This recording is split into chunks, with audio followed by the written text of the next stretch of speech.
So, hello friends, welcome back to our channel Exam Buddy. Now let's do our assignment Environmental Science Week 10 assignment 10. So the first question is, what does the A weighting network primarily do? So these are the options: removes high frequencies, removes low frequencies severally, removes all frequencies equally, boost mid frequencies. So these are the options, and the answer of our first question is B, removes low frequencies severally. Now let's go to our question number 2. Which part of sound level meter act as the input? So these are the options: amplifier, display, microphone, weighting network. So the answer of our second question is C, microphone. Now the third question is, what is the unit of sound pressure level commonly used? So these are the options: watt, decibels, Newton, joule. So the answer of our third question is B, decibels. Now, the fourth question is, which of the following is not a type of noise weighting scale? So, these are the options: A network, B network, C network, D network. So, the answer of our fourth question is D, D network. Now, the fifth question is, what is the standard reference pressure for sound in air? So, these are the options: 1 Pascal, 20 micropascal, 1 micropascal, 100 micropascals. So, the answer of our fifth question is B, 20 micropascals. Now the sixth question is, which type of sound is most likely to damage hearing? So these are the options: low frequency, intermittent, continuous loud sound, short soft pulses, background music. So the answer of our sixth question is B, continuous loud sound. Now the seventh question is, which part of the ear is typically damaged due to noise exposure? So these are the options: outer ear, eardrum, hair cells, semicircular canals. So the answer of our seventh question is C, hair cell. Now the eighth question is, what is presbycusis? So these are the options: noise induced hearing loss, sudden deafness, hearing loss due to aging, congenital hearing loss. So the answer of our eighth question is C.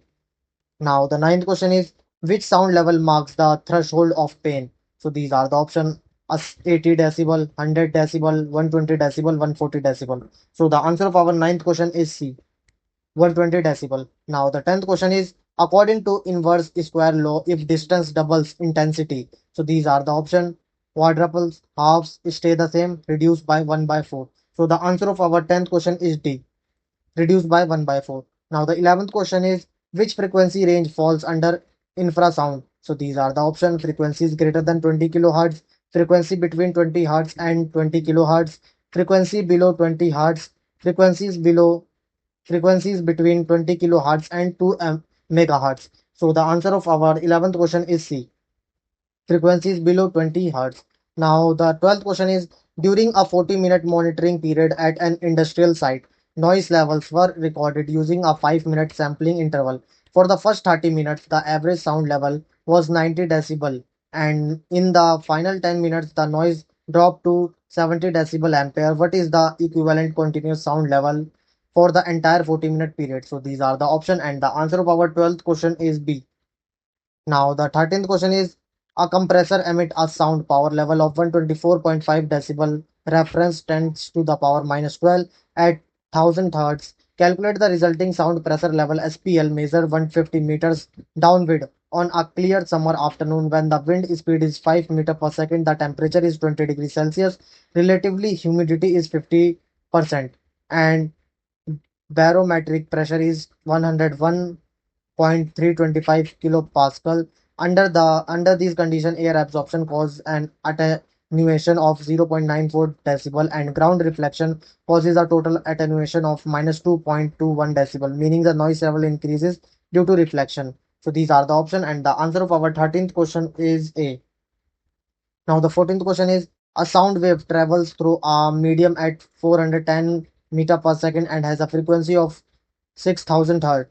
What is its wavelength in that medium? So these are the option, and the answer of our 14th question is B, 0.068. Now the 15th question is, according to noise regulations, how much higher than the ambient noise level can a private sound system's noise be at the property boundary? So these are the option, and the answer of our 15th question is B, 5 decibel. Now the 16th question is, at the boundary of a public place where a loudspeaker or public address system is used, the noise level must not exceed how much above the ambient noise standards for the area, or what maximum limit whichever is lower. So these are the option, and the answer of our 16th question is B, 10 decibel and 70 decibel.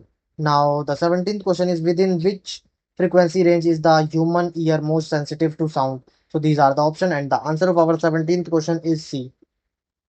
Now the 18th question is a sound wave travel at a speed of 340 meter per second in a given medium and has a frequency of 1700 hertz. What is the wavelength of the sound? So these are the option and the answer of our 18th question is A.